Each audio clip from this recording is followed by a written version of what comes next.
ألف مبروك يا معلم رمضان يا صبحي على بطولة دوري أبطال أفريقيا.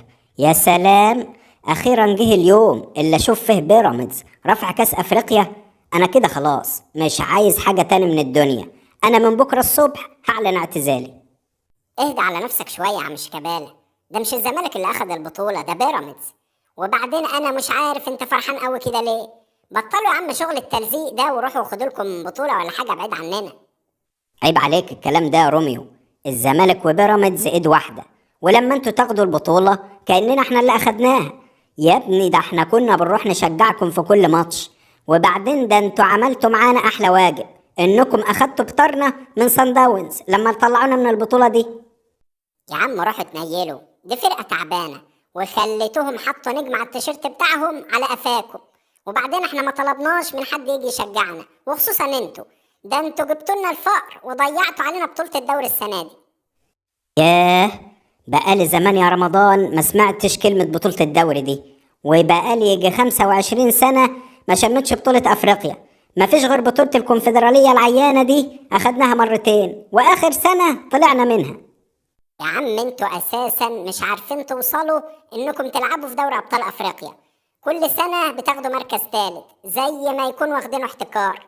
ده في نادي اسمه الجاموس السوداني هيلعب في دوري الابطال السنة دي. يعني الجاموس يلعب في افريقيا وانتوا ما تلعبوش.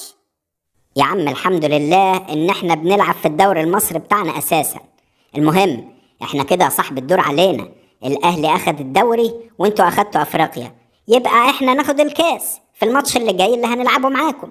علشان كده يبقى اسمة الحق يا زميلي، ويبقى الكل متراضي. يا عم هو احنا بنقسم الورث؟ وبعدين عيب الكلام ده يا صاحبي. احنا بنلعب بنزاهة وبشرف. ده احنا كان عنا على الثلاثية، بس المشكلة ان الاهلي اخد الدوري. يبقى كده ما قدامناش غير الثنائية، افريقيا والكاس. وبعدين انت مش بتقول الزمالك وبيراميدز ايد واحدة؟ خلاص يعني مش هتفرق معاكم. يعني كده يا رمضان ما كانش العشم يا صاحبي؟ بعد ما نقف جنبكم ونشجعكم ونفوت لكم الماتش بتاع الدوري تعملوا معانا كده؟ طب ده بتوع الزمالك قالوا لي ان ابلغك انك هتلعب في الزمالك الموسم الجاي وبمبلغ حلو. اولا انتوا ما كنتوش بتشجعونا ببلاش، كنتوا بتاخدوا فلوس ووجبات.